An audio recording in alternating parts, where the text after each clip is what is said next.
You're listening to Perfectly Normal. This is a podcast where I bring you love, courage, and connection. I'm your host, Michelle Quay. I'm a confidence and leadership coach where I work with negative self-talkers to get them to believe in the talent that they have in reaching their full potential in both personal and professional life. I'm the founder of Elevate Life Coaching. It's a coaching and seminar company. Welcome to the show.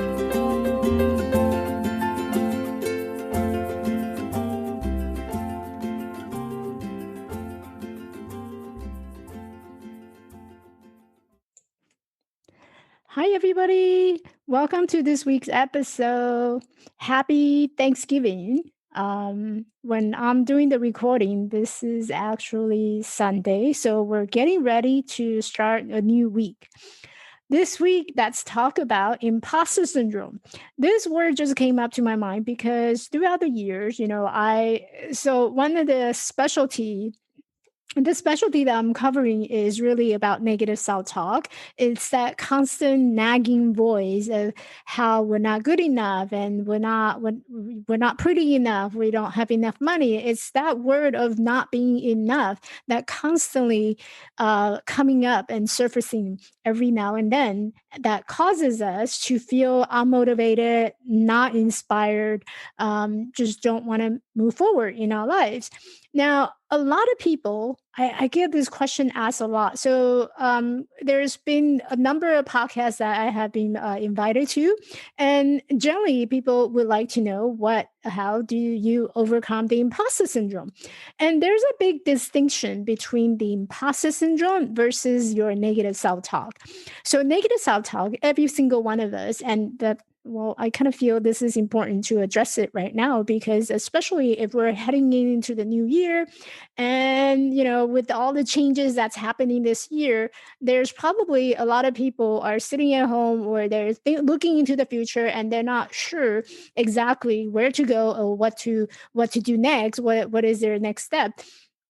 Suddenly there's a lot of voices that's coming up and that you're talking to yourself, that internal dialogue or monologue that starts showing up every now and then. So the big distinction between the imposter syndrome versus your healthy way of having that negative self-talk is that the imposter syndrome is a little more of pattern and also is becoming more of a challenge. It's a debilitating challenge constantly. And you notice that people are suffering from it because they're feeling in that constant mode of feeling like an imposter in their life.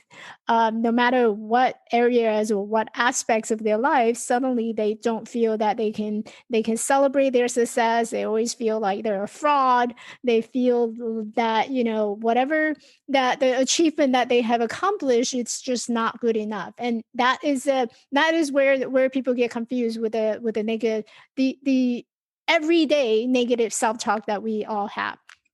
And one of the things about imposter syndrome is if you look up imposter syndrome, you'll see a lot of literature talk about it, a lot of psychologists talk about it. And if you are someone who's been consistently unable to recognize your achievement or celebrate your success, and you're constantly feeling like you're a fraud, you constantly feeling that this negative self-talk is to the point where it's so debilitating that you can't really function in general life, like everyday life, then that would be a great time to start seeking help. And help, I don't mean just, going through coaching. I actually mean that you might want to consider, talking to a therapist and talking to a psychologist who can actually talk about these, the actual imposter syndrome. And the other thing that people should be aware of the imposter syndrome is that it's not recognizing so there's a book, actually a binder of the way that they diagnose anything that's psychological. It's called the Diagnostic and Statistical Manual of Mental Disorder. And generally in healthcare setting, we shorten it by calling it DSM. So right now, imposter syndrome is not one of those conditions that is being classified or listed, and there's no specific criteria of diagnosing it. So many people would get to the point where they aren't sure whether they have the imposter syndrome or they just have the the everyday negative self-talk. So that is the big distinction, and I want everyone to be clear on that. I work with negative self-talker, not imposter syndrome. Those are more specific, and it's really to the scope of therapists and also psychologists who are more clinically equipped and trained to deal with these type of psychological aspects of our behavior rather than coaching. Coaching is really about putting someone who's already functional to a state of optimal. So that is a huge distinction between what is therapy and versus what is coaching. Therapy is about putting you back into functional state, whereas coaching is putting you back into an optimized functional state. So if you're already functional, then that's great, but how do you actually maximize all the access and resources that you have, and so that you become unleashing your full potential? You hear coaches talk about this all the time. I'm here to unleash your full potential. That's what coaching is. It's about optimizing what you already have. Since you're already functional, let's make it even optimal. So that is what coaching is, and that is what I do. I don't deal with the actual the therapeutic aspects of the imposter syndrome. I deal with the more later functional state of the negative self-talk. So now that we're clear on what is the difference between the imposter syndrome versus negative self-talk, let's talk about the imposter syndrome for a minute. So, what is the imposter syndrome, and why is it important to talk about it?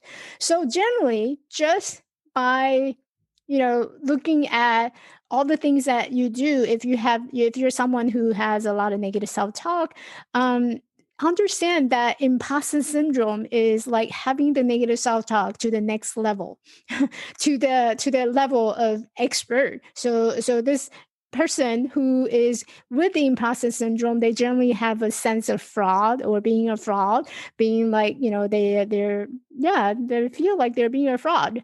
And they're constantly feeling fear of being discovered. So they do everything that they could to not be seen, not to be visible, because that it's really difficult to kind of internalize all their success. And that having that ability to recognize and celebrate is not something that the imposter syndrome people with imposter syndrome can really enjoy in doing. So there's that self-doubt that's constantly there, and which in turn will affect how the person is performing in their life. Now, how do you manage those imposter syndrome? Well, first of all, there's a couple of different type of imposters. There are various different types. So if you heard me talking about this before, I'm kind of like being a perfectionism. I want everything to be perfect, and this is if something is not perfect, it drives me nuts. Right. So just imagine this is the type of feeling someone who have negative self-talk that's going on 10 times that. Imposter syndrome is 10 times that, right? So every single details that they want to perfect, and if they don't achieve it, then there's that sense of anxiety, doubt, worry.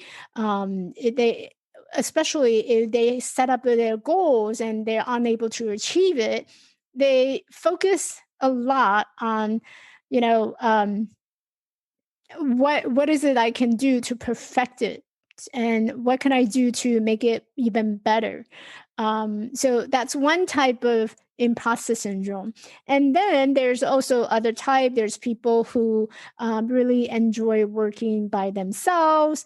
They prefer to work by themselves, and they don't like to ask for help. So those are people who generally are just much better if they are on their own, or they aren't, having to do with other people, because by asking for help, it almost feels like you're admitting to the incompetency of yourself. It's almost like, I don't want to feel that, I can do this. So people would turn down any attempts to prove, or to help them to actually validate that self-worth. So they would just, you know they love to be working by themselves. So those are the two big type. And there's other types like the expert. You can also be an expert as the imposters. You can be a superhero, and superhero generally they become workaholic. They're very they spend a lot of time, working, and they want to be in that relationship with others, but eventually that will lead to burnout. So those are the types of imposters that people can experience if we are to that level of having that much of negative self-talk. So why what are some of the things that you can do if you notice that you are someone who have those symptoms? Or that's even take a stand back, because a lot of what I work with is the negative self-talk portion. So if you notice someone who has a lot of self-talk, and who's not doesn't have a lot of good a sense of self-esteem, or that sense of self-worth, what can you do to kind of get yourself out of that mindset?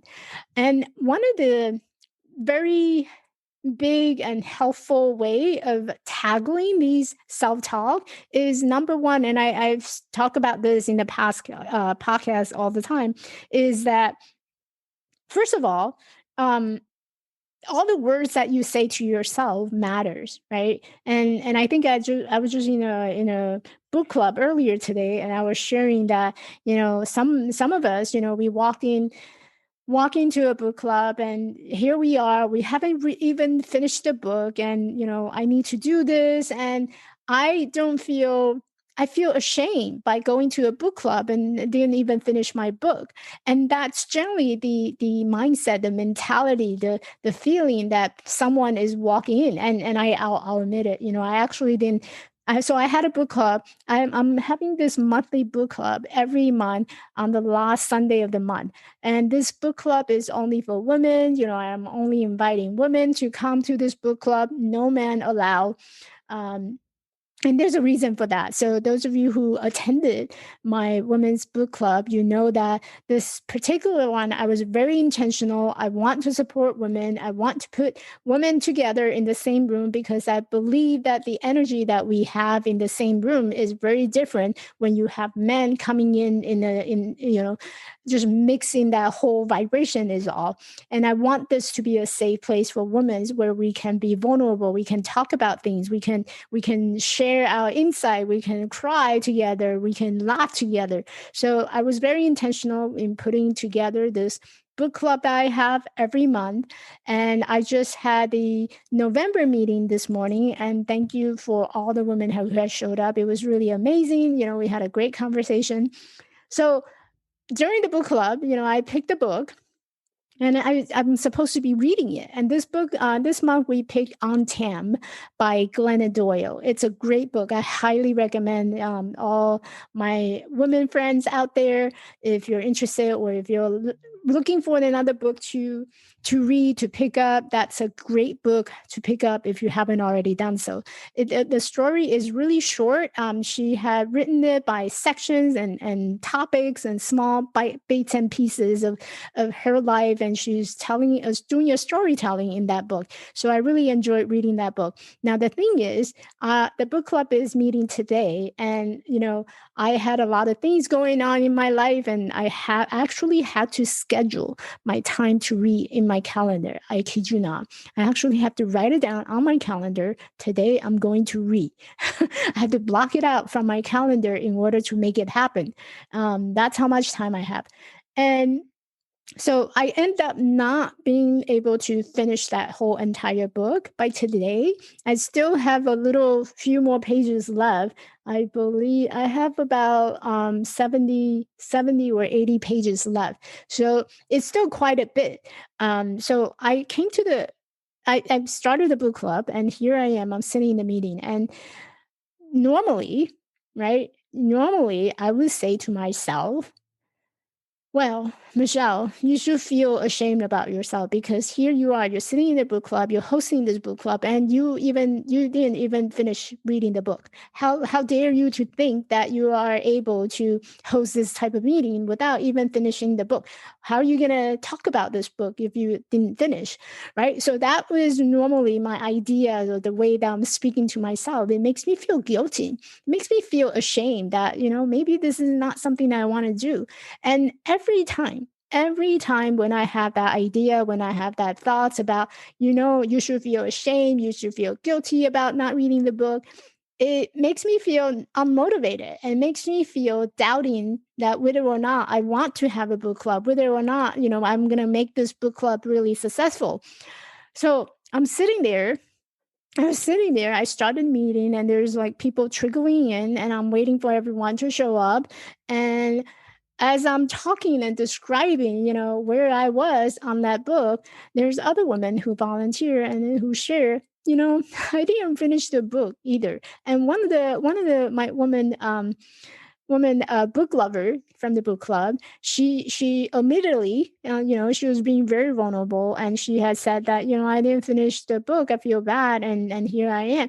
And I said, no, listen, I'm with you. So, yes, so we all have that negative self-talk going on. And every time we talk about, that feeling of that negative self-talk coming on or turning on, how does it make you feel? I don't know about you, but I feel like really drained. I feel tired. I feel exhausted. I feel ashamed. I feel guilty. I feel that, my self-worth is just not there. So it's about the ideas that you have, and how do we change it. So the first step in overcoming, whether it's your imposter syndrome, or your negative self-talk, your everyday negative self-talk, the first step of how you can turn it around or give it a twist is to actually to challenge your negative self-talk, to challenge your negative thoughts, the things that you are thinking about. And it's really important, because the words that you use to yourself really matters. And this has a lot to do with the cognitive behavioral therapy, which aims to cope these strategies by challenging those unhelpful thinking pattern. So every time you recognize and you realize that you are feeding yourself these negative words, start catching them early so that you can turn them around and start breaking that pattern of unhelpful thinking. If you aren't aware of it, if you don't even know, if you don't even catch yourself in saying all these negative things about, the way that you are behaving, then chances are you're going to let a lot of these unhealthy thinking patterns go unnoticed. So the first step to overcome any type of, whether it's self-talk or imposter syndrome, is really to catch it. And the way that you catch it, couple of ways that you can do it. You can write it down in a journal, and I highly recommend that you keep a journal. And this is something I gave to all my clients. Every year, I give them a client appreciation gift, and I would send them a little notebook. And how they want to use the notebook is entirely up to them. But one thing that I would tell them is, just carry the notebook with you in your purse. And anytime that you have an idea, you have a thought, whether it's inspiration, whether it's something negative, write it down. And there's something about us, human being, writing it down on paper that makes it more real, that makes it there on paper. So carry a notebook with you and write down all your thoughts, your thinking, whether it's positive, whether it's negative. Hey, if it's positive, it's going to be your little book of inspiration, right? So by the end of the year or anytime you need to look for some inspiration, all you have to do is just take out your little notebook and there it is. There's all your idea, there's all your creativity, there's all your inspiration that you need right in front of you. And if you don't write it down, then chances are maybe you'll remember, maybe you won't. And sometimes our greatest inspiration kind of just, goes into poof, it's gone. So it's always a good idea to write it down. And that's a great, effective way of catching those unhelpful thinking patterns. So what are some of the other benefit of benefit of catching or stopping us or overcoming this self-doubt that causes this imposter syndromes? So a couple of ways. Another way is to let's see, to repeat those positive affirmations. So a lot of us will do positive affirmation, right? We get up in the morning and oftentimes we would do say a little positive affirmation about ourselves. So the way that you do positive affirmation, and I think I shared this in our previous episode, is that you want to keep it in present tense, present going tense, right? So you don't want to just say, "I am beautiful." That's affirmative. That's a positive. Yes, that's great. But what you want to do is you want to be more specific. You can say, "I am beautiful when I'm putting on my dress, standing in front of the mirror." That's a more affirmative, specific, and you get that feeling of, you know what, you have a visual of you standing in front of the mirror and you're putting on your dress and you look beautiful. So be specific, keep it in present tense, present going tense. So there's should be an action with ending with ing. Okay, so that's how you do the positive affirmation. Don't just leave it at "I am beautiful." That's one way of doing it, but let's take it to the next level. See, I'm always about challenging people, taking to the next level. So take it to the next level. So you want to be very specific, and you want to make sure your action is ending with ing. So make up sentences for that. And one of my clients actually, what she does is she had these little notes. She printed out from her computer, and she have it everywhere. She had it in her office. She had it in her kitchen. She had it. She had all these affirmations in everywhere where she can see it. It's kind of like a reminder to yourself, a constant reminder to yourself that, I have the ability to change my thought. I have the ability to change how I feel by changing my thought. So here I am. These are my mantra. Here is my reminder. So another very effective way of dealing with the imposter syndrome or the negative self-talk is actually to visualize your inner critics. What do I mean by that? So this is something I have personally experienced, is where I began to think about recognizing my inner critic. And in my coaching sessions, sometimes you'll hear me refer to it as the gremlin. And if you in the 80s, if you grew up in the 80s or 90s, early 80s, then you probably have saw this movie. It's titled Gremlin, GREMLIN, Gremlin. And gremlin is one of those little creature that runs around, and it's really cute, really nice. But when water spills on the gremlin, the gremlin turns into this little angry monster and just run around, and it actually can kill people. So that is gremlin. And I would refer to this inner critics to as the gremlin. So you probably hear me a couple of times, talking about the gremlin. So visualize your inner critic. The way you visualize it is, those of you who follow me on my Facebook is at Life Coaching by Elevate. So if you follow me on my Facebook and you watch one of my video, I had a Barbie doll behind me where I sit. And that Barbie doll is actually my gremlin. Why? So the gremlin, you remember how I was telling you that the movie had the gremlin, and normally it's a very nice creature. It's very soft, and it's very obedient. It's there. Oh, that's my cat. My cat is becoming a gremlin right now. So, so gremlin, typically it's there. It's nice. It's in the background and not doing any harm, right? But every so often, when you see a challenge and when you spill water on the gremlin jump out and become this little monster. And that's exactly how our inner critics are. Most of the time, it's just kind of in the background. It's not doing anything. It's there. And when we are facing some uncertainty or challenge or fear, that inner critics start jumping out, and it becomes something that monsters to our life, to our thoughts, to the way that we feel about things.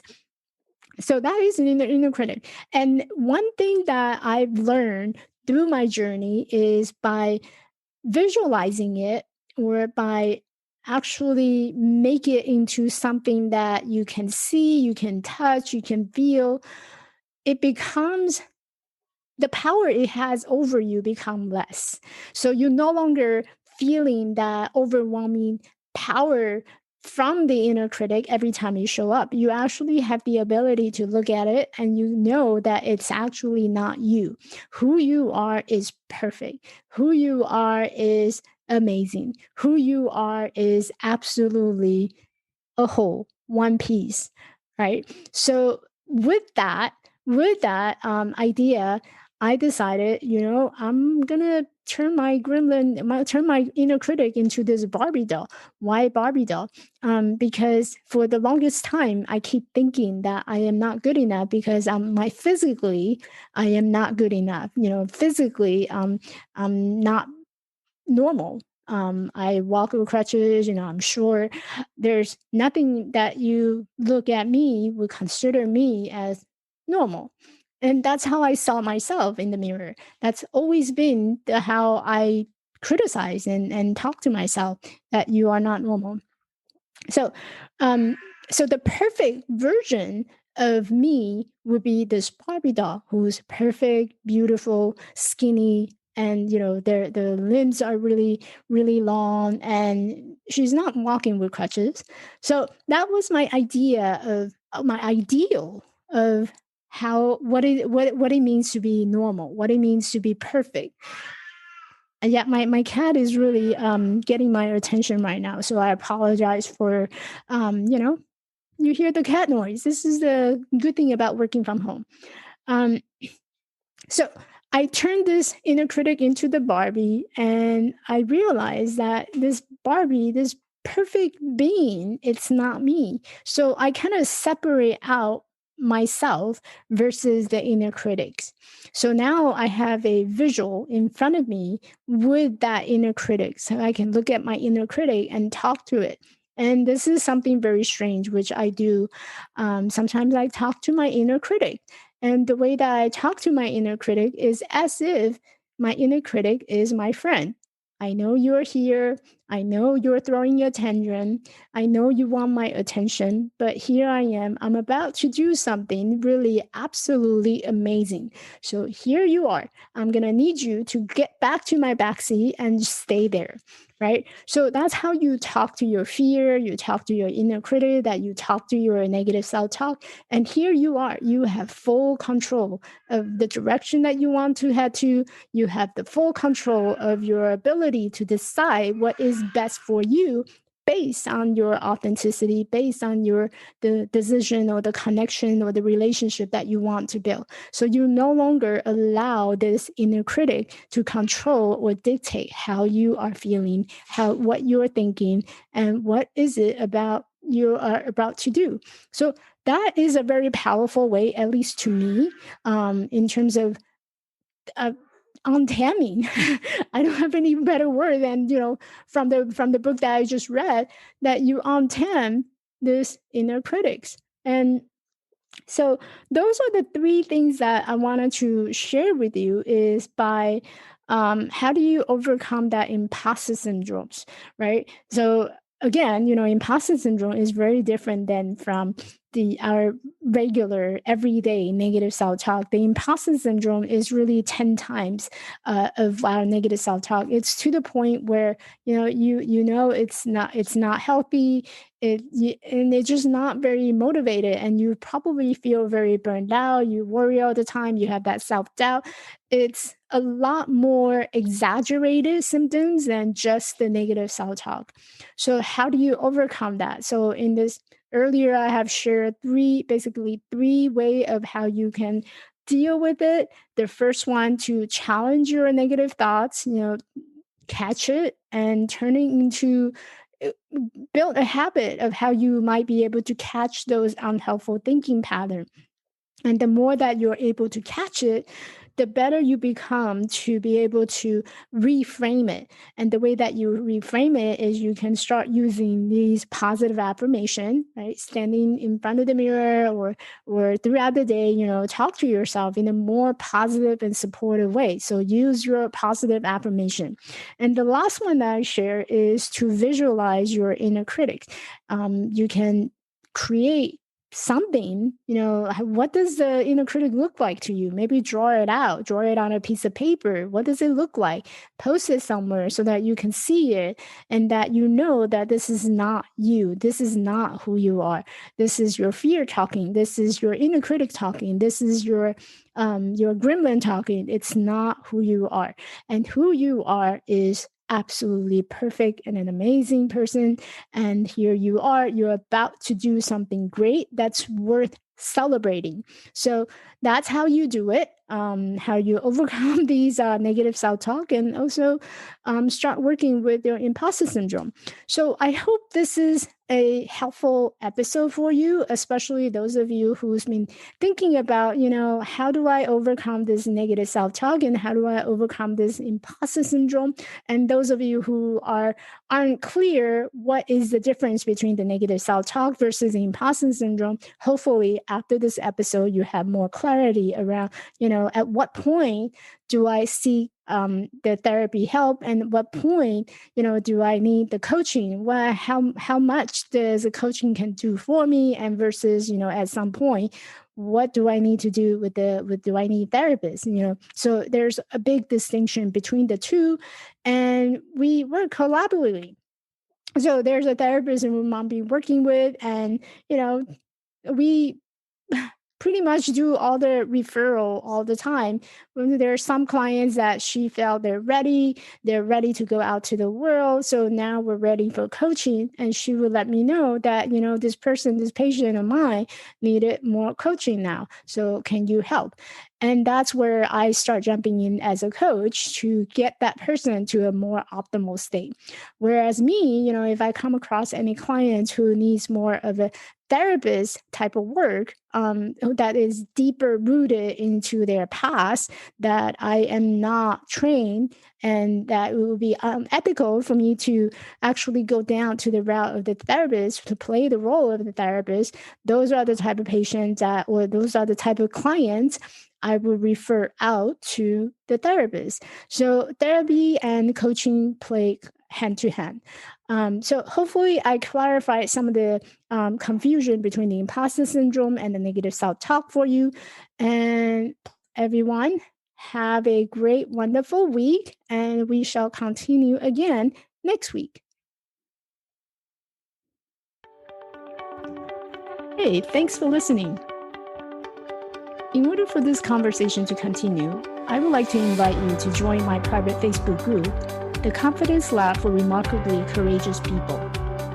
This is where we can continue this conversation to bring more love, courage, and connection in helping each other and supporting each other in moving forward in our lives. If you found value in this show, I would appreciate if you can give me a rating on iTunes or Spotify, or simply share this show with a friend who may benefit from hearing it. This podcast is made possible by listeners like you. If you'd like to learn more about what I do as a coach, please visit my website at elevatelifecoaching.org or shoot me an email. See you on the next show.